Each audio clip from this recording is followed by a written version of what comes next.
அப்போ இது தாவேக்காக டிஸ்அட்வான்டேஜ் தான். இடைத்தேர்தல்னு வரும்போது மனப்புழுக்கம் ஆபத்தானது. ஏன்னா ஒண்ணு அவங்க வேலை பார்க்க மாட்டாங்க, இல்ல எழுத்து வேலை பார்ப்பாங்க. வேலை பார்க்காம இருக்கிறது நமக்கு சிக்கல், எடுத்து வேலை பார்த்தாலும் சிக்கல்.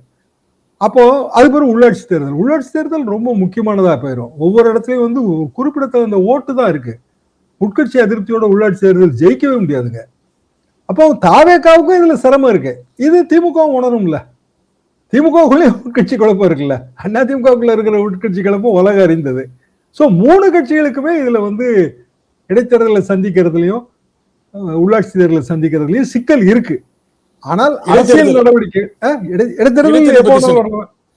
எப்ப வரலாம் அதுல அதிமுக திமுக அண்டர்ஸ்டாண்டிங் உடைய ஒரு புரிதலோட அவர்கள் வெல்ல வேண்டிய இடத்தில் இவர்கள் போட்டியிடாமல் இருப்பது அப்படிங்கிற ஒரு புரிதலோட போட்டியிடும் நினைக்கிறீங்களா? திமுக அதிமுக ஒரு அண்டர்ஸ்டாண்டிங் வருமா பின்னால? திமுக அண்டர்ஸ்டாண்டிங் வருதோ வரலையோ, பத்திரிகையாளர்களுக்கு அண்டர்ஸ்டாண்டிங் வந்திருக்கு. அவங்களேதான் இந்த ப்ரொபோஸ் நீங்க ஜூனியரோட நீங்க பாத்தீங்கன்னா இதை அவங்க டீட்டெயிலா எழுதியிருக்காங்க. ஆனா பொதுவாக அப்படி நடக்கிறது இல்லைங்க. 1995 காலகட்டத்தில் ஆன்டி ஜெயலலிதா தாங்க பெரிய கேம்பெயின். அப்போ ஆன்டி ஜெயலலிதா கேம்பெயின்ல சேர்ந்தது, பேண்ட் வேகன்ல சேர்ந்தது யாருன்னா கவர்னர் சென்னாரெட்டி. திடீர்னு புதுக்கோட்டையில் இடைத்தேர்தல் வந்துருச்சு. தேர்தலுக்கே வந்து 8 மாசமோ 10 மாசமோ தான் பாக்கி இருந்ததுங்க.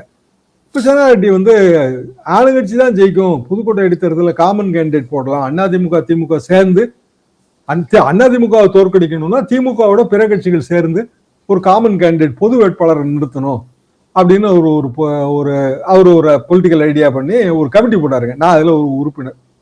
அதிமுக கான்பிடன்ஸ் இருக்குன்னு நினைக்கிறீங்க? நம்பிக்கை இருக்கு, இன்னும் கூட உயிர்ப்பித்து வர முடியும் அப்படிங்கிற நம்பிக்கை அதிமுக எடப்பாடி இருக்குன்னு நினைக்கிறீங்களா?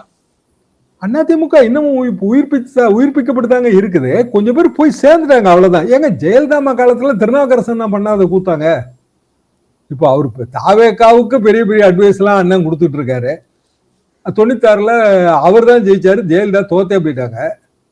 அப்புறம் என்ன எவ்வளவு புரட்சி குடி உயர்த்தினாரு, போட்டி பொதுக்குழு கூட்டினாரு, வரலாற்றின் பக்கங்களில் பதிவாகி இருக்கிற விஷயம் தானே அது எல்லாமே. 98ல தானே அதெல்லாம் நிவர்த்தி ஆச்சு. அதுக்கு முன்னாடி ராமராஜனை முன்னிலைப்படுத்தி திருநாவுக்கரசு அண்ணன், அப்ப கருப்பசாமி பாண்டியன், அப்புறம் வந்து இப்போ மினிஸ்டர் முத்துசாமி என்னன்னு நினைக்கிறேன், ஒரு 4 பேருங்க. அது ஒரு 4 பேர் அணி இருந்துச்சு.